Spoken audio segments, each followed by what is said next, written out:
कृष्णा दोस्तों, माघ मास का महात्म्य चौथा अध्याय। श्री वशिष्ठ जी कहने लगे कि हे राजन, अब मैं माघ के उस महात्म्य को कहता हूँ। कार्तवीर्य के पूछने पर दत्तात्रेय ने कहा था, जिस समय साक्षात विष्णु के रूप श्री दत्तात्रेय सत्य पर्वत पर रहते थे, तब महिष्मति के राजा सहस्त्रार्जुन ने उनसे पूछा कि हे योगियों में श्रेष्ठ दत्तात्रेय जी, मैंने सब धर्म सुने, अब कृपा करके मुझे माघ मास का महात्म्य कहिए।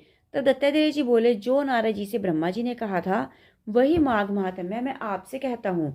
इस कर्म भूमि भारत में जन्म लेकर जिसने माघ स्नान नहीं किया, उसका जन्म निष्फल गया। भगवान की प्रसन्नता, पापों के नाश और स्वर्ग की प्राप्ति के लिए माघ स्नान अवश्य करना चाहिए। यदि यह पुष्ट व शुद्ध शरीर माघ स्नान के बिना ही रह जाए तो इसकी रक्षा करने से क्या लाभ। जल में बुलबुले के समान, मक्खी जैसे तुच्छ जंतु के समान यह शरीर माघ मास के बिना मरण समान है। विष्णु भगवान की पूजा न करने वाला ब्राह्मण, बिना दक्षिणा के श्राद्ध, ब्राह्मण रहित क्षेत्र, आचार रहित कुल, ये सब नाश के बराबर हैं। गर्भ से धर्म का, क्रोध से तप का, गुरुजनों की सेवा न करने से स्त्री तथा ब्रह्मचारी, बिना जली अग्नि से हवन, बिना साक्षी के मुक्ति का नाश हो जाता है। जीविका के लिए कहने वाली कथा, अपने लिए ही बनाए हुए भोजन की क्रिया, शूद्र से भिक्षा लेकर किया हुआ यज्ञ तथा कंजूस का धन, यह सब नाश के कारण है। बिना अभ्यास और आलस्य वाली विद्या, असत्यवाणी, विरोध करने वाला राजा, जीविका के लिए तीर्थ यात्रा, जीविका के लिए व्रत, संदेह युक्त मंत्र का जाप, व्यग्रचित्त होकर जप करना, वेद ने जानने वालों को दान देना, संसार में नास्तिक मत ग्रहण करना, श्रद्धा बिना धार्मिक क्रिया, यह सब व्यर्थ हैं। और जिस तरह दरिद्र का जीना व्यर्थ है, उसी तरह माघ स्नान के बिना मनुष्य का जीना भी व्यर्थ है।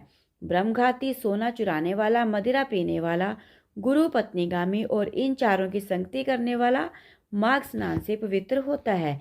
जल कहता है कि सूर्योदय से पहले जो मुझसे स्नान करता है, मैं उसके बड़े से बड़े पापों को नष्ट करता हूँ। महापातक भी स्नान करने से भस्म हो जाते हैं। माघ मास के स्नान का जब समय आ जाता है तो सब पाप अपने नाश के भय से कांप जाते हैं।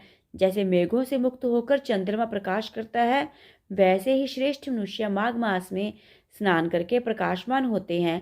काया वाचा मनसा से किए हुए छोटे या बड़े, नए या पुराने सभी पाप स्नान से नष्ट हो जाते हैं। आलस्य में बिना जाने से जो जाप किए हों, वह भी नाश को प्राप्त होते हैं।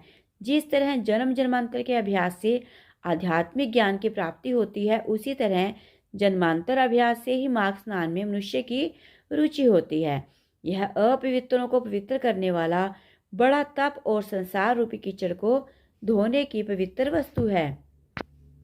हे राजन, जो मनवांछित फल देने वाला माघ स्नान नहीं करते, वह सूर्य चंद्र के समान भोगों को कैसे भोग सकते हैं।